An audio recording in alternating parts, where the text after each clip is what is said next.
slasher movies, like old school, and then their sequels, and their remakes also, to get it all done. This should be in 2 parts, so look out for the second part.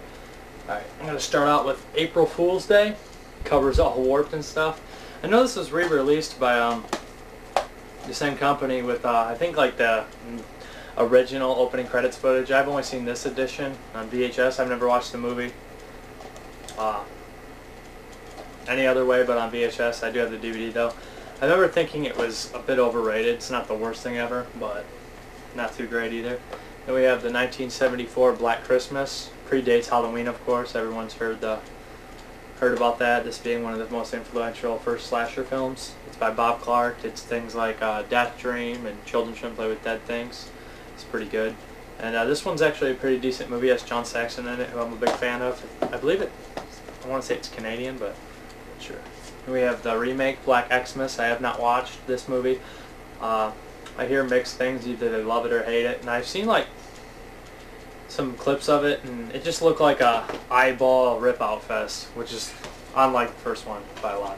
Then we have the Boogeyman and the Return of the Boogeyman. Here, these are both Video Nasties. Made the original Video Nasties list, well, at least the first one did.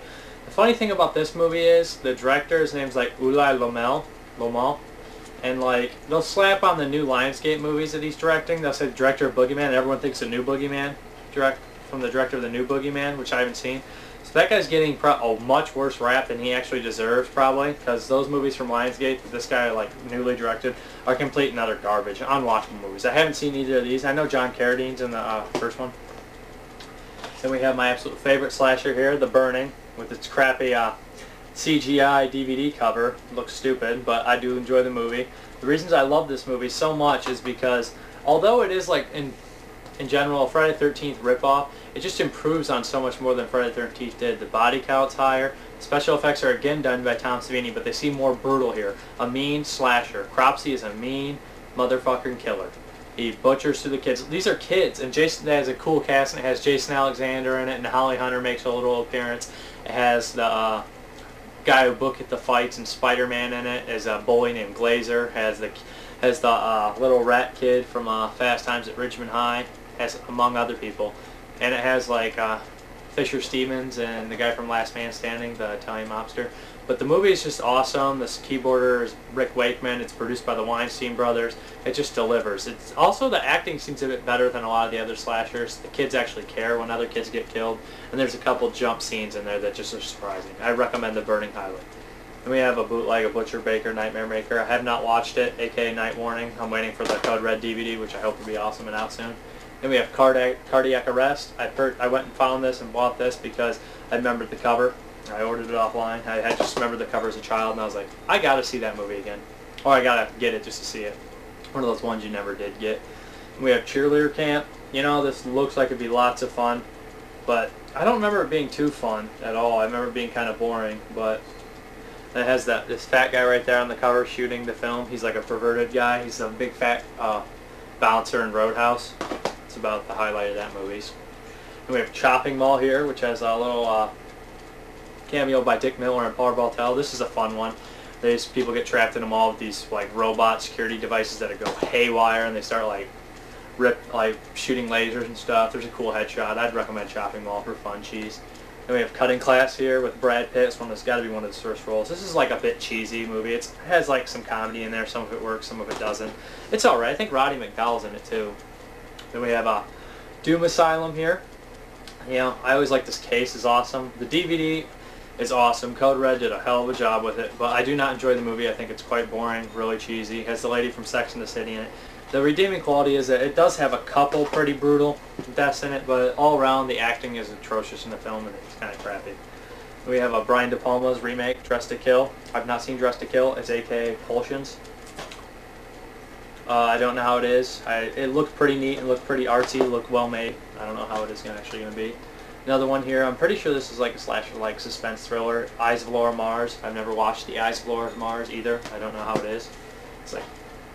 Then we have The Final Tear here. One of those like bargain DVDs. But then again, that's the only way I could get it. It's an old slasher film. I've tracked it down and got it because the cast was pretty good, and I like old slasher movies. It has like Rachel Ward, Daryl Hannah, and Joe Pantalone in it. I said this, probably butchered his name.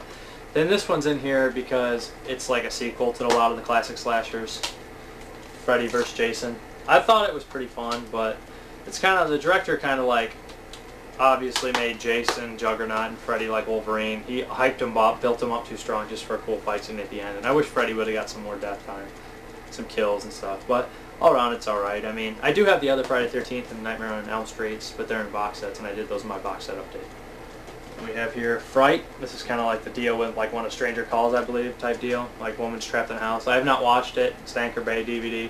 Looked pretty decent. Looked pretty promising. I haven't got a chance to watch it. But I'd like to got the Straight Till the Morning DVD, but before it went out of print, and now I'm struggling to find a decent priced copy. But then we have The Forest here by Code Red, which I have not watched.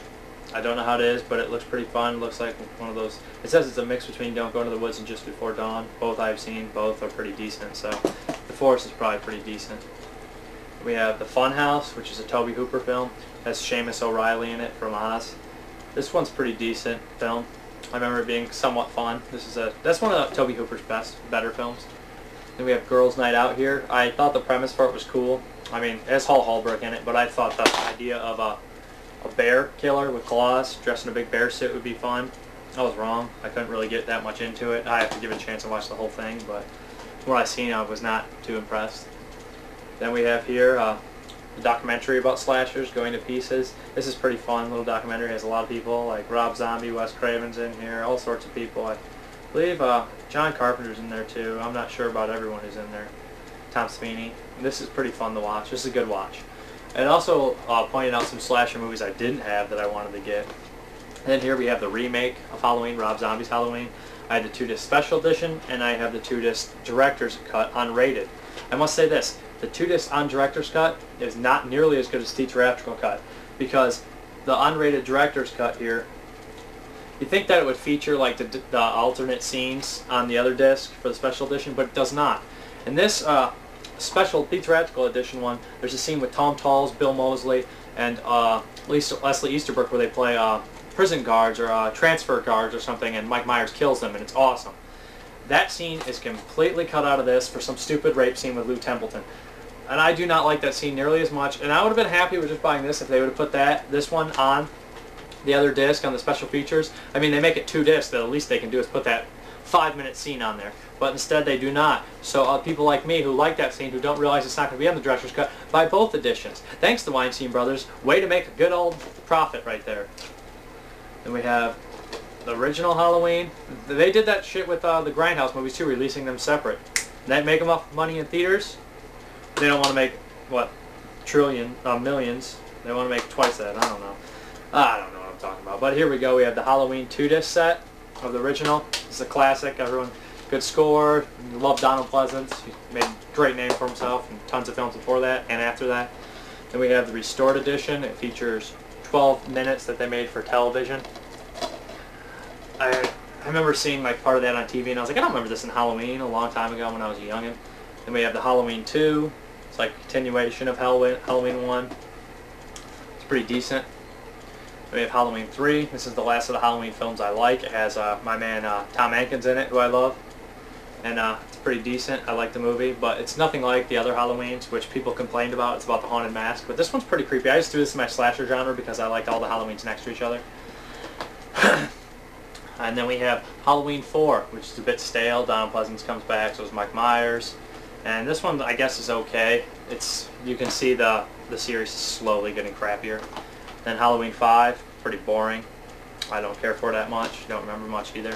Halloween 6, they have one redeeming quality is Mommy, it's raining red, it's blood, or something like that. That scene was pretty cool, but everything else is pretty boring. That whole cold idea is crap. Then we have H2O, which I didn't care for too much. I like Josh Hartnett and Jamie Lee Curtis, but didn't care for the movie. Then we have here, Resurrection. One of my friends acts like this movie's a dream, it's so bad. I would agree. More like a nightmare, but anyways. We have Happy Birthday to Me. Happy Birthday to Me is a pretty awesome slasher movie with a cool twist ending. And an awesome shish kebab death. I would recommend this one for a fun slasher. And again we have Happy Hell Night. As a creepy monster. That's all it really has going for, a creepy slasher. Did not care for the movie. I felt myself really bored and struggling to get through it. We have He Knows You're Alone, Tom Hanks, one of Tom Hanks' first movies. I have not watched this. It looks pretty good for a slasher. Hear good things. Alright, that's my end of my first part. I'm going to pause the video so I can have a good cutting block to show you. I'll be right back with the second part. Thanks.